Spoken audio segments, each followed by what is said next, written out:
Welcome, this is BenCB for Raise Your Edge, and I hope you have watched the first introduction video. This is the second one. I will explain you how to use the ranges. As you might have seen, there are quite a lot of ranges. I mean, due to the different stack sizes and so many positions. And I wanted to cover as much as possible. So there are quite some ranges for different scenarios: open raising, 3-betting, defending, and so on and so forth, blind battle. But I also wanted to keep it simple as possible. At first sight, they might look very overwhelming and very confusing, but in this video, I want to show you how you should use them, how you should read them, and how you should apply them, and what you should take into account when using those ranges. First of all, they're just an orientation. Don't see them as carved in stone. Always keep in mind you want to apply or execute flexible ranges. You want to adapt to your opponents. You want to adapt based on who is sitting behind. And this is something I'm going to teach you in the pre-flop section. So don't see them as fixed. Also later on, I'm going to lead you through some ranges. I'm going to show you exactly how to read them so that you are well prepared. So for example, I'm going to show you which hands you should defend against a 3-bet, which hands you should fold, and which hands you want to potentially 4-bet bluff. This is in situations where you play also against a good opponent, a regular that might also have a bluff 3-betting range. Hence, we also want to bluff 4-bet some hands. But against a recreational player, we don't want to do that. Most of the time, they're very value heavy, and when they 3-bet a shit hand like 6-5 suited, they want to see a flop. So you don't want to own yourself by 4-bet bluffing a fish. I mean, there are situations, but in general, you want to avoid those. Or you don't want to 3-bet polarized against a fish. That means you don't want to 3-bet either very strong hands or very weak hands.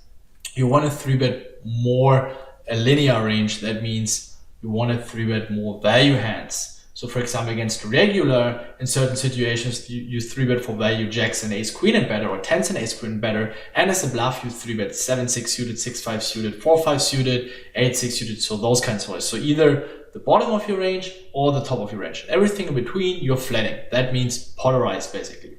Linear would mean against the fish that you also 3-bet hands like ace-jack suited, king-queen suited, king-queen off, king-jack suited. And this is an approach you should follow against the fish, because he's defending wider against your 3-bet. He likes to see flops. He likes to play more hands.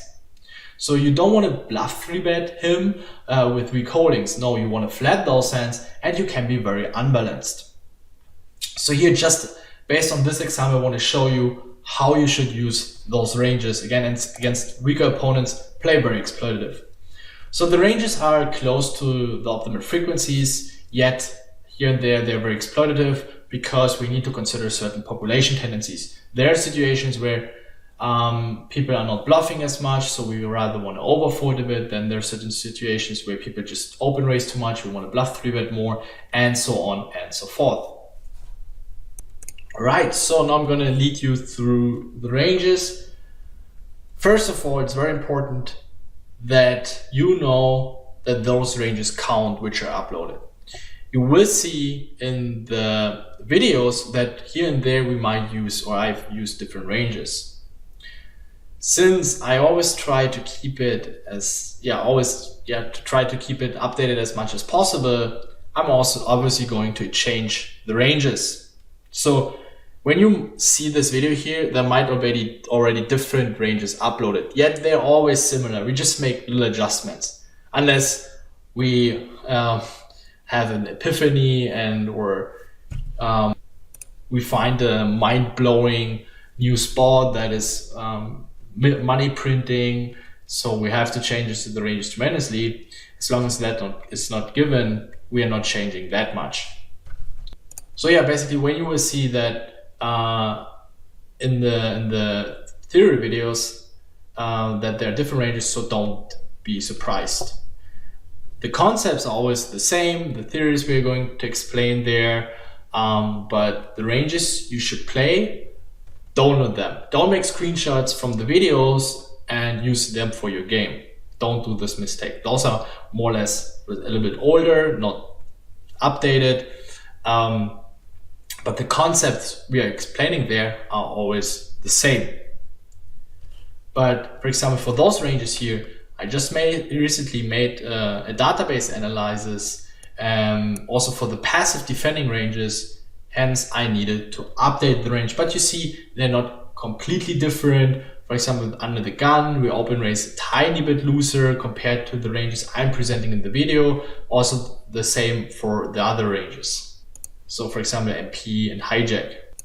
And here under the gun +2, you see that Jack 10 suited you're defending now only when you are in position. So you see the dark greens, you're calling 3-bet out of position. Jack 10 suited, additionally, you also call in position. It says call versus 3-bet, so you're calling always. The reason why you don't want to call it, let's say with less than 40 big blinds, I mean, here you only call it when you have more than 40 big blinds. Very often, bluff 3-betting ranges, especially against the earliest position, consists of hands like Queen 10, King 10 suited, Ace 10 suited, Ace 10 off, those kind of holdings. So even with Jack 10 suited, we are dominated by opponent's bluff.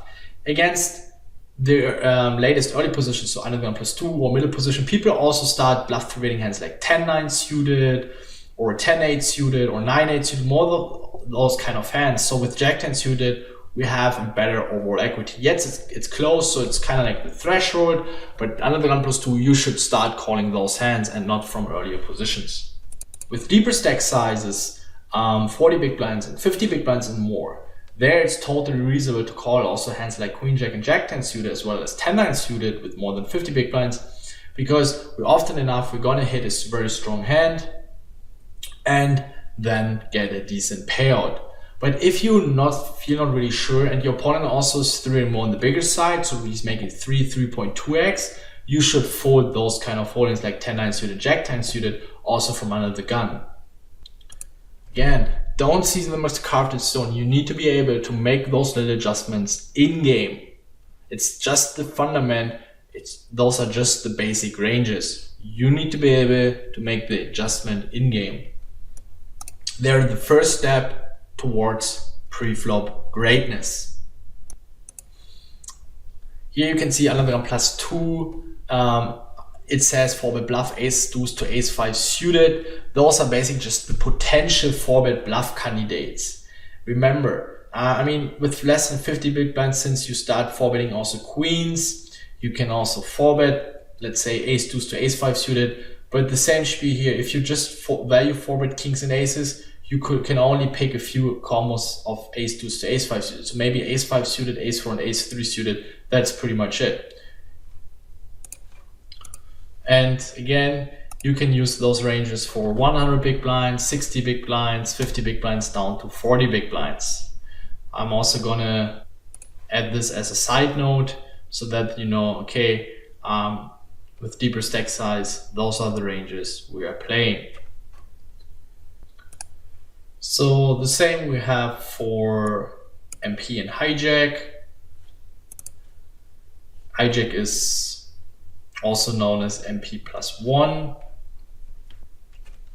So you see that the later we sit, or the later our position, the more we defend against 3-bet, just because people's 3-bet range becomes weaker and weaker. They have more bluffs. So we can also start defending hands like ace 9 suited, Jack 10 suited, pocket 8s. We can also go lighter broke with less than 40 big blinds. We get it in with jacks. We 4-bet jam 10s and 9s with less than 30 big blinds, and so on and so forth. Again, if we have more than this threshold here, around 30 big blinds, we just call. It applies for every single position.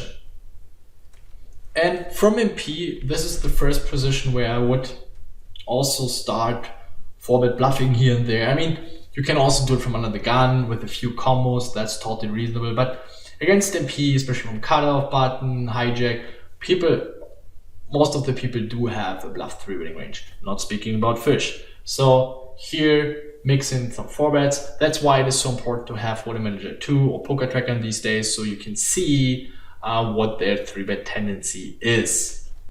If you play against someone really aggressive, the next candidates I would pick for bluff 4-betting are a6, a7, a8 suited, and then king 9, queen 9, jack 9 suited. So basically here, the top of my folding or the bottom of my calling range, because if called, they can still hit something. We still have a reasonable high equity against the calling range. But if you play against a normal opponent, just do it with ace-2 to ace-5 suited. Hijack is a position where we open raise fairly loose. So here it is totally reasonable to also fold hands like jack 10, queen 10 off or ace 9 off when you realize that cutoff and button are very aggressive. But this is also something you're going to learn in the Preflop course, where I'm going to teach you how to make the best adjustments possible. All right, so cutoff. This looks like a rainbow, but it is actually pretty simple to understand. Let's start with the suited aces. You can see they're all green. That means we always call in position. You see light green call versus 3-bet in position. So when you face a 3-bet from small big blind, we always call suited aces. We only distinguish between out of position, in position. So we are cutoff versus button, and the button 3-bets us with we're 4-bet bluffing ace-2 to ace-5 suited, cutoff versus button. And additionally, if we have less than 50 big blind, we also take a6 and a7 suited. Because with less than 50 big blinds, we also start value 4-betting queens, jacks, and ace king. So we can have more 4-bet bluffs. As well as ace 10 off suited. But ace 10 off suited, I would just do it 50% of the time. Remember, off suited combinations are always 12 combinations, whereas suited combinations are only 4 combinations. So you don't want to do it every single time. Doing it around 50% of the time with ace 10 off is a really good strategy. Also the same for 8-6, 5-4 suited when we face a 3-bet in position. So we are basically in position, then we call. If we're out of position, we just fold. Button, we are only in position, so this is a little bit easier. But basically the same concept here. Now we're in position, so we can easily flat all the suited aces and all those suited hands. If you want a 4-bet bluff, take suited kings or hands like queen jack or ace 9 off. So, they're one category, 4-bet bluffing, but if you play against a very aggressive opponent, queen jack, ace 9 off can also go, additionally in your 4-bet bluffing range. Also, a hand like king 5 suited is reasonable, where you have a high card suited, so you can still make it strong. And don't make it with a trash hand like ace 6 off or ace 4 off or 10-9 off or jack 6 suited. Don't spew it around. It doesn't bring you anywhere.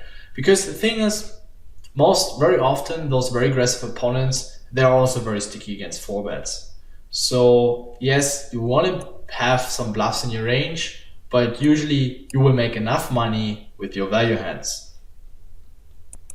All right, so now we have the small blind ranges, and there are 4 different ranges. Let's start with the small blind open raising ranges, and we have 4 different strategies. First of all, our open raise strategy, first against a tight opponent or good opponent. It's a raise only strategy. In general, a raise only strategy is not the best strategy. If your opponent's tight, he's overfolding, and here you should have the big blind fold versus small blind steal, and this should be more than 40%. If that is given, play a raise only strategy. You will automatically make so much money by just collecting the big blind 40% of the time, and most of the time you're also going to hit something post flop. You're not investing so much, and usually you just raise 3 times from the small blind, and with all the antes and the big blind and the small blind and all the dead money, you don't need to have that much success. So if it's over than 40%, raise your entire range. And obviously we also defend very tight against 3-bets, since we assume our opponent is tight. So this is a very exploitive strategy. He could easily, but since he's not doing it, bluff 3-bet the shit ton out of us. We have overfolding here, but we're just exploiting the fact that he's defending too little against small blind open raises. So we're also very careful once he 3-bets us. We just continue with fairly strong holdings. I really don't mind folding a queen jack off or king, probably king jack or queen jack off or something like 10-8 suited. So those hands that are very dominated against the big blind 3-bet. But in general, this is already a very tight range. So you're already exploiting him a lot. If he is someone who's really, really nitty, you can go even wider and open raise. Even has like 6-4 off, 5-4 off, any suited hand, any queen. If he folds more than 45 or 50% big blind versus small blind steals. This range on the right side, this is more or less a range when you don't feel comfortable playing post flop. Raise only strategies from the small blind, yes, they are possible, but they have one big disadvantage. You can't play as many hands as you actually want to play because your big blind is in position. If he defends the right frequencies, you will have a lot of problems post flop. So you want to open raise fairly tight. So something around 45% from the small blind, or 50 or 40, yeah, something between 40-50%. So if you play against a good opponent and you don't want to play post flop that much, you can use this range. If you also feel comfortable playing post flop, I would always advise playing a mixed strategy, a mix from limp and open raise, and then you can easily play up to 80% of hands from the small blind. So here I'm also showing you which kind of hands you can 4-bet bluff, which hands you should 4-bet for value with certain stack sizes, which hands you should call against 3-bets, and which hands you should fold.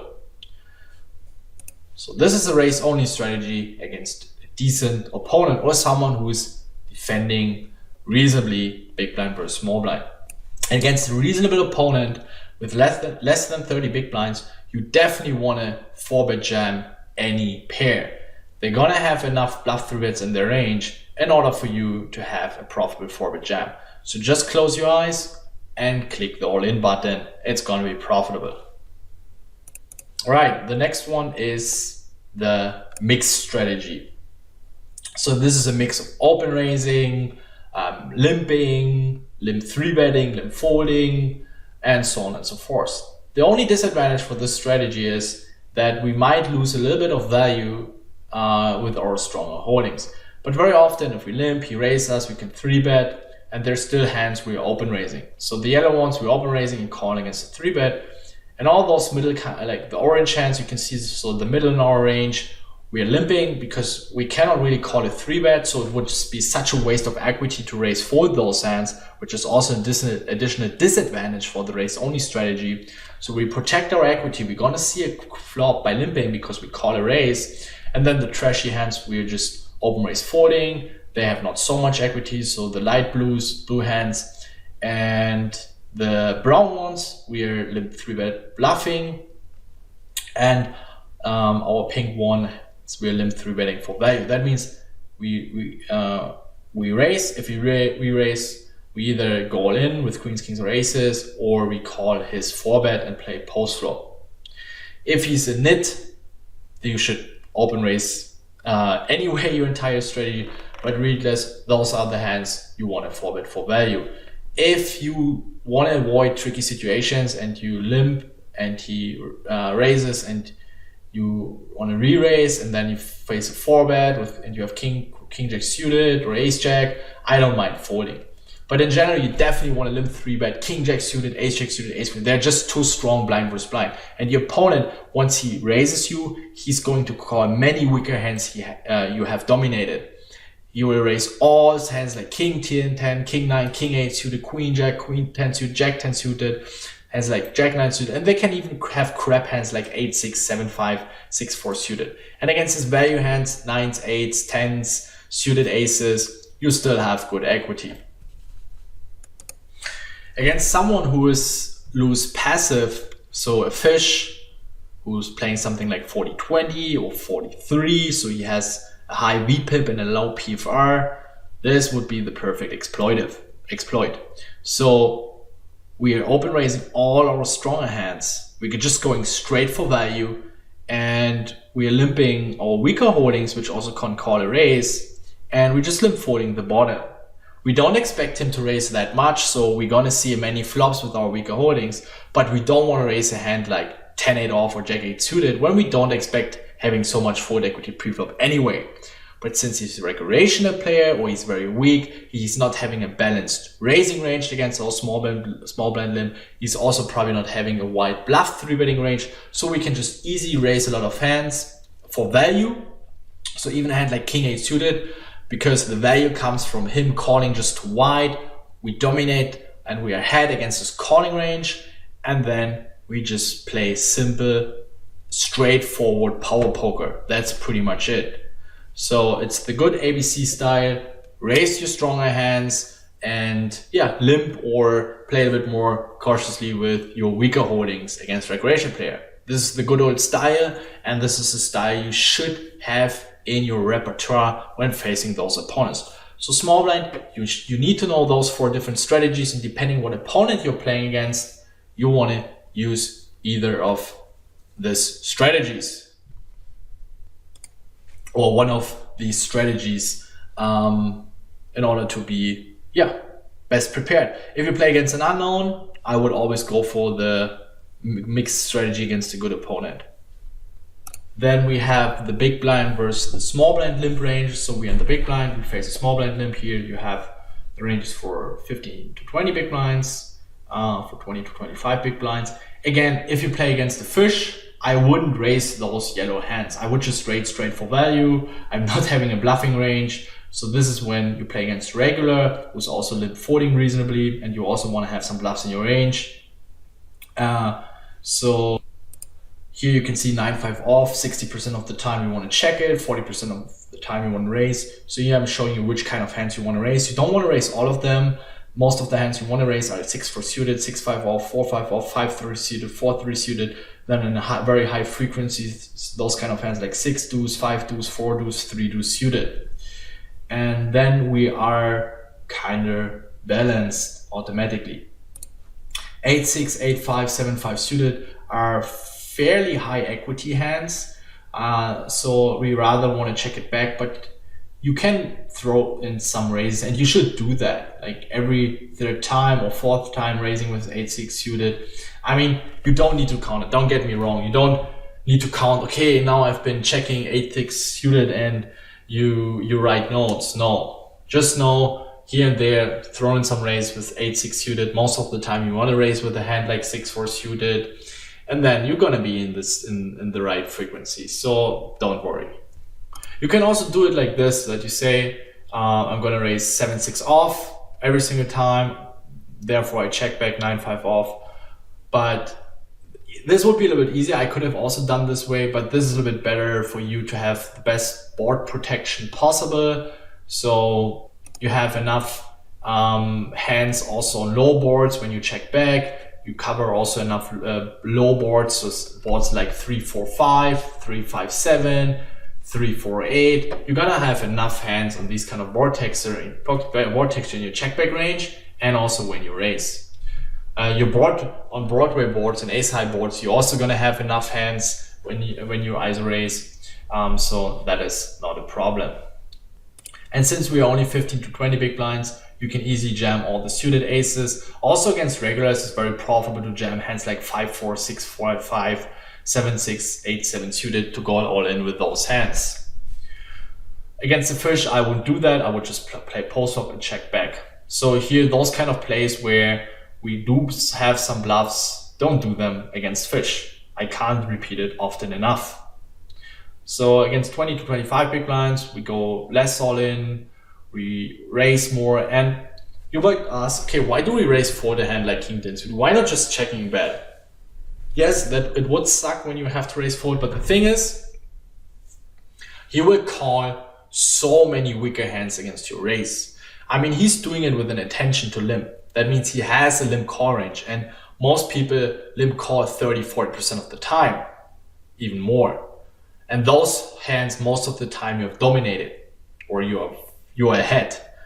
So the value just comes from him calling. That's why you want to raise. When you face a jam, yeah, you have to fold. That sucks, but Most of the time, there's a strategy that has a lot of benefits, but there's still a few disadvantages. So there's very rarely a strategy that is perfect, that only has advantages. So we want to play those strategies who have the highest EVs.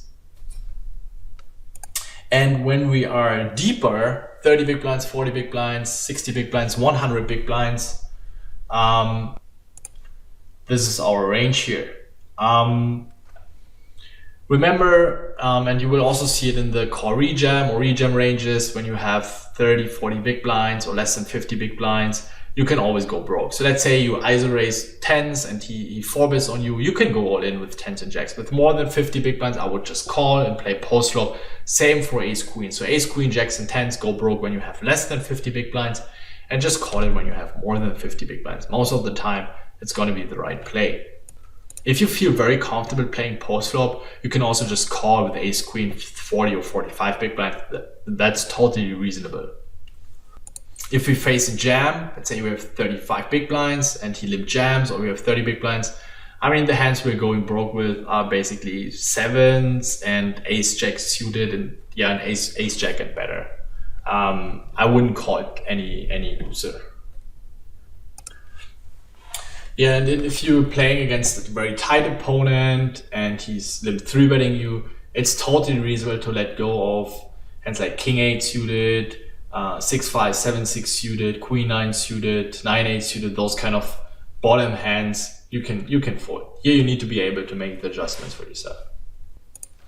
So here we have the ranges for around 25 big blinds, so they apply for 30 big blinds, 20 big blinds, so everything that is around this stack size, so that you have an idea what to play.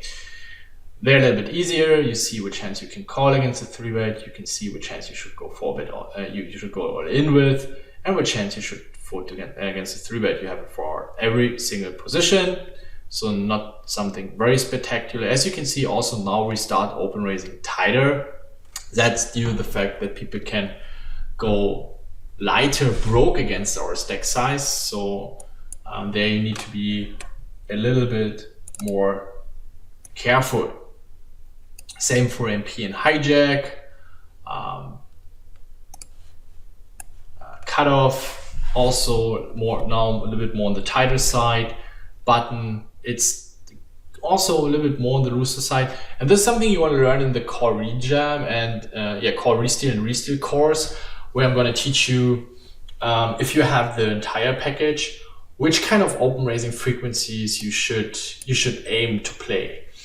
Because if you open raise too much, apparently your opponents in the blinds, they can rejam very, very loose against you. Here also, when the fish is 3-betting you, just fold hands like deuces to 7s or 8s. Just play your value hands, 9s and ace queen or ace jack.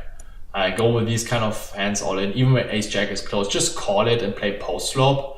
The same, or when you think he's just too tight, just call and play post flop, even with 9s and 8s.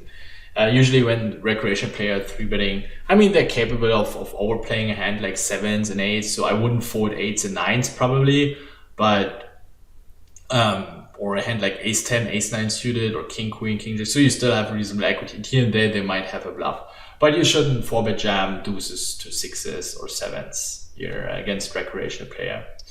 But I think I already mentioned it often now, but it's really important. Here also an alternative, you can play from the bottom if the blinds are very aggressive. So you start playing a limping strategy. So basically all those hands you have to raise forward, but have very high equity. We're gonna put on our limping range and then we call a raise. The green ones are raise forwards and the dark reds are limp forwards. And every single time we play a limping range, we can automatically play more hands because we invest less. When we invest less, we can play more hands, as easy as that. Additionally, ace king and ace queen suited, in order to balance our range a bit, we also have in our limp jamming range. If you want to be trappy, you can also just limp call aces and play post flop. And when our opponents are aggressive, every single time with 20, I wouldn't do it with more than 25 big blinds, But if you have less than 25 big blinds, hands like ace 8, ace 7, ace 6, ace 10 off, ace 9, and all the low pockets are very profitable jams. So you can also go all in with those hands and take down the pot most of the time. So this is a perfect adjustment against very aggressive opponents. Here we have a small blind mix strategy for 25 big blinds. So here we're limping a lot of hands, want to play post flop and play as many hands as possible. If we would just play open raise only strategy, we are allowed only to raise only 40%. Otherwise, our opponent can just rejam basically 100% of hands and you would have a very profitable rejam. Deuces to fives are in my limp jamming range. You can also put it in your open raising range or even in your open jamming range with 20-25 big blinds. That is totally reasonable. But when you feel someone is open raising a lot, those kind of hands are really, really good in your limp jamming range. The brown ones are open raise fold. You can also see a few limp 3-bet bluffs and our limp 3-bet for value. King queen suited most of the time, 20-25 big blind. Yes, when we limp 3-bet and we face a jam, we also have to go broke. So these kind of ranges you can use when you have 20, 25, or around 30, 35 big blinds. So basically you're in this short stack region. All right, then we have flatting and 3-betting with several stack sizes. So we have it once for 30 big blinds and more, for 40 big blinds and more, and 50 big blinds and more. So basically the 30 big blinds and more ranges are when you're between 30 and 40 big blinds. Then we have it also for 20 big blinds. You use it when you have between 20 and 30 big blinds. And the ranges are based on around 2.3, 2.4, 2.5x open raise. So if someone is going bigger than that, be tighter. If someone is raising smaller than that, you can here and there add more hands. I'm not going through any single range because this would just take too long. Again, we have it for most of the positions for 20, 30, 40, 50 and more big blinds. I'm just going to do it for 50 big blinds and more just to show it really quick. So here additionally you see those light blues. Those hands are reasonable to flat if the table is soft, if you have 1 or 2 fish sitting behind, and it's very likely that they will come along and join the pot. So you want to play poker against those type of players because they're going to make the most mistakes. That's why you want to increase your flatting range. If you just have better opponents sitting behind, you want to more, 3-bet more and don't flat so much. So those light blues are showing you those hands you should flat call the weaker the opponents are, which are sitting behind. Here I'm advising with queens, kings, and aces. Once you 3-bet and you face a 4-bet, you just want to call. The thing is, especially from under the gun MP, when you face a 4-bet and you have kings and queens, most of the time they're doing it either with bluffs or aces. So it doesn't really make sense to 5-bet or to go all in. You're just isolating yourself against aces or a better hand, and you're making his bluffs to fold. So just call, play in position, and keep his range wide. You can also do that with aces. And since people are not really 4-betting queens, they only have kings or bluffs. And especially when like 60, 70, 80 big blinds, they're not really 4-betting ace-king from under the gun. They're just calling and play post-flop. So for that reason, it's only kings and bluffs. So since kings are only 6 combos, it's more likely that your opponent has a bluff. So just call and let them hang himself. By calling your entire range, your range basically is very disguised and your opponent cannot put you on exact hands. The cutoff, you see that if we have more than 75 big blinds, we call ace-king and then we just call it forward. If we have less than 75 big blinds, it's reasonable to go broke on just to 5-bet all in. Because cutoff is a position our opponent can think, yeah, we just cut off, we're late position, we're just 3-betting line. And these kind of positions, or against these kind of position, people also start 4-bet bluffing more frequently. Then it becomes more profitable to go all in with those hands. Yet I would advise try to keep the variance as low as possible. And even with 70, 60, 50 big blinds, I would just call with ace king and go broke with less than 50 big blinds. But it's definitely profitable. So here, but I feel very confident playing post flop. If you also feel confident playing post flop and you give yourself an edge over the field or over your opponent, then just call it. Or if you have a soft table and you don't want to go all in pre-flop with a marginal holding, then just call the 4-bet with more than 50 big blinds and play post flop. Then we have the range for the button. You can see the button we can flat call fairly wide. The yellows are bluff 3-bets. The deeper you are, the less you should bluff 3-bet because you don't have that many value 3-bets.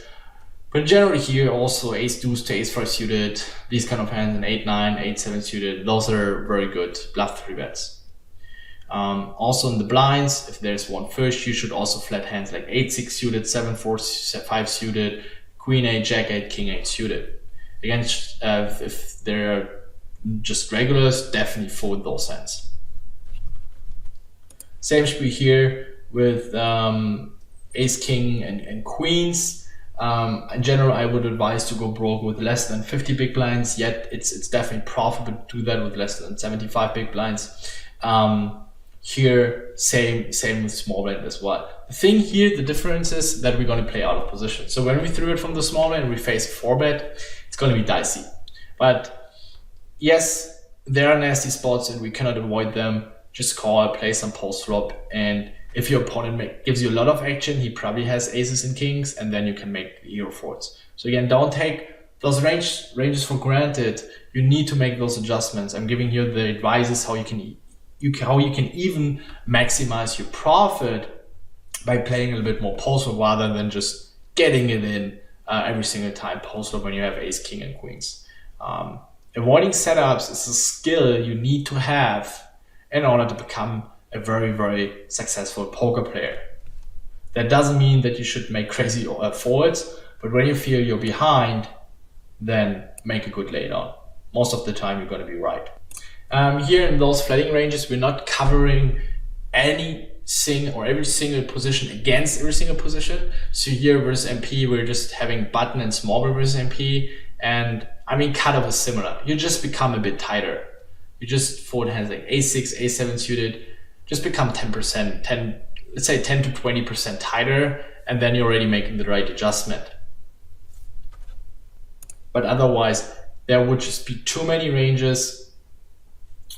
And you can also see based on other ranges where we have cutoff versus MP, how you should approach cutoff versus MP. And one way to approach it is just get one hand tighter in each hand category.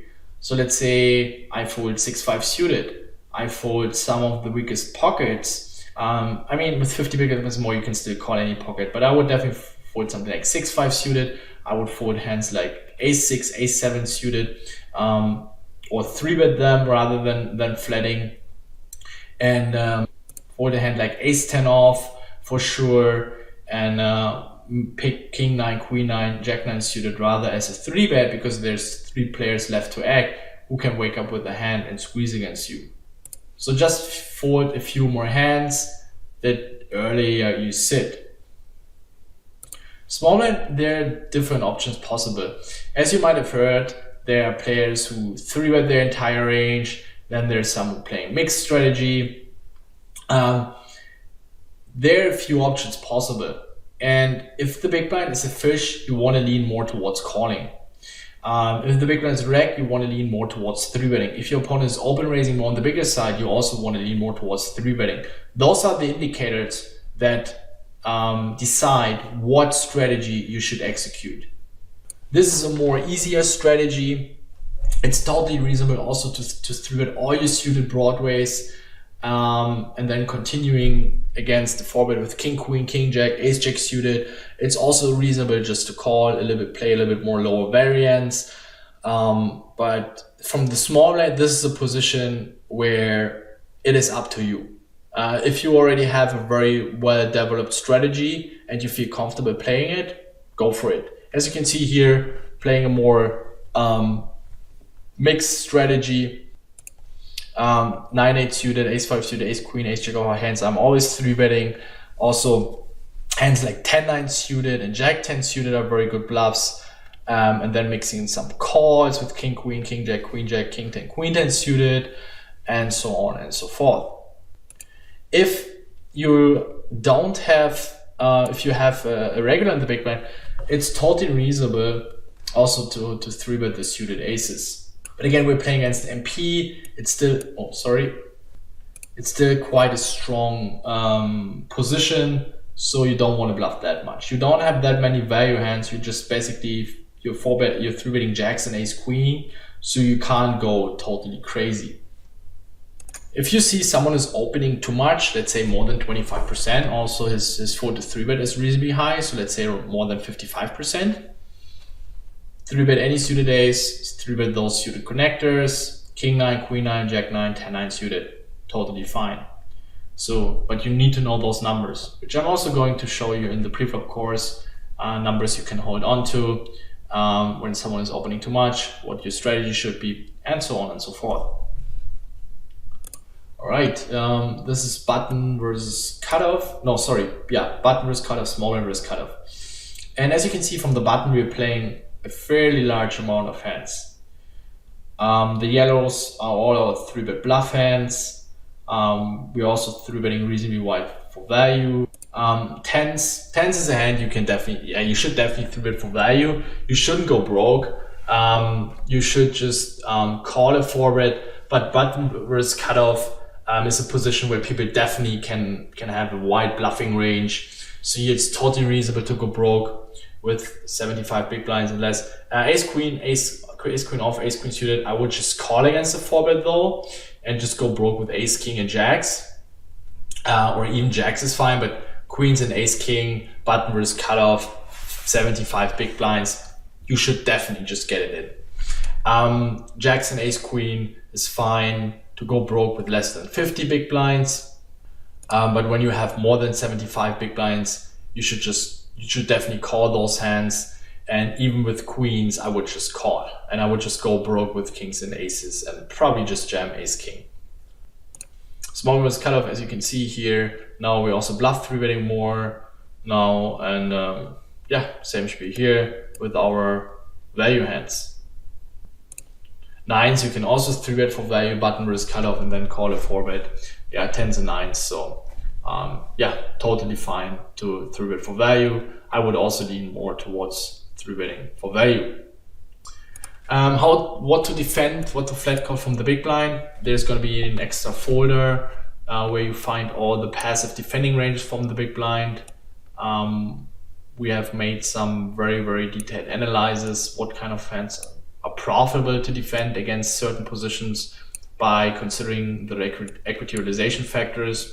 Also, what kind of hands to bluff 3-bet. So you will find everything there. So what I've showed you here, you're going to have the same for 40 to 50 big blinds, 30 to 40 big blinds, and 20 to 30 big blinds. And then I think you're going to be very, very well prepared, and you're going to know what hands to defend, what hands to 3-bet, when to go broke. So here, please also write down what I just said about certain hands, that you should rather call certain hands with a certain stack size rather than going broke with those kind of hands. So and yeah, better play post flop. So those additional information are really important. So that's why I'm making this video here. So use those ranges with the information I give you here, and then I think that is the best way you will get the most value out of these ranges. You also might find in the 20 big blind, or the ranges for 20, 30, 40 big blind versus the big blind defending ranges. I just made it for completeness, but they might not be accurate. So the real defending ranges you're gonna find in the passive defending folder. So take those when it comes to defending passively from the big blind. All right, let's do the rejamming ranges. I think they should also be quite self-explaining. I'm showing you them really quick. I made all of those ranges based on the holding resource calculator, so I checked them which hands are profitable. So all hands I'm showing you here, they are decently profitable. I didn't put any marginal rejams into these ranges, so you can be really sure that a hand that is in this range is going to be a profitable rejam against the population apparently. And rejamming is always less than 30 big blinds. 3-bet call, we are 3-bet calling for induce, so we want to also make our opponent, we want to induce him to make a mistake, that he 4-bet jams a hand he would have folded against our all-in. So most of the time with ace, king, and jacks, we're 3-betting if we have less than 30 big blinds, and then we call an all-in. If we have less than 20 big blinds, or less than 25 big blinds, just go all-in with ace, king, and jacks. Most of the time, unless you're in position, cut a button versus cutoff or button versus hijack, and you want to use something. As you can see, under the gun versus under the gun +1, even a hand like ace queen off. I mean, with 30 big blinds, it's always going to be a profitable rejam. You can also flat. Here it's up to you. Do you feel comfortable playing those kind of hands post flop? Same with 10s, 9s. They have both relatively same value in flatting and in rejam. The merits for both. So here it's up to you. And then you can see we have to rejam. Sorry, it's button versus under the gun. Yeah. So my mistake here. So as you can see, ace queen, always a proper rejam. Up to you. You can also flat. Same for 10s and 9s. I would slightly lean more towards flatting and play post flop. Same with king queen suited for 20 big blinds, but again, very reasonable, very profitable rejam. The same with the pocket pairs. And here, this is for big blind versus hijack and cutoff. And you see that some of the hands like ace 5 off are not fully colored or fully painted with blue. That basically means you can flat or rejam. So they're both relatively profitable. So here it is really up to you. Especially with 50 big blinds, since the playability for ace 5 and ace 8 off is quite low, I would lean more towards rejamming. And this explanation always stands for less than 30 big blinds. So if you have less than 30 big blinds, you can start rejamming, for example, deuces to 9s, big blind versus hijack. Then we have our passive defending ranges. We have it against certain open raise frequencies. So it's 12%, 50%, those are basically against under the gun. We always assume our opponent open raise 2.5x, so if someone is min raising, you should defend wider. Against the 20% range, which is more or less an MP range, 25% also MP, 30% against cutoff, 35% is also more like cutoff, but a very loose cutoff range. 40% is basically and 40, 45, 50% are button. Also the bluff 3-bets and our value 3-bets. This should be very self-explaining. And then we have the pushing ranges for 10 big blinds from every single position and the call rejams. When you open raise and you face a rejam, what do you do with certain hands? But they're also very self-explaining. There's nothing so special. If you have a question, you can ask in our Discord group. When you are owner of the full program, for the full package, Start Crushing, we have a VIP Discord group. You can ask me there, or you can ask the coaches there, and we will always answer your questions. Also, share your progress with us, share your stories. We are always interested. That's why we have the group for. So make it count. That was Ben CB for Raise Your Edge. See you soon, guys. Bye bye.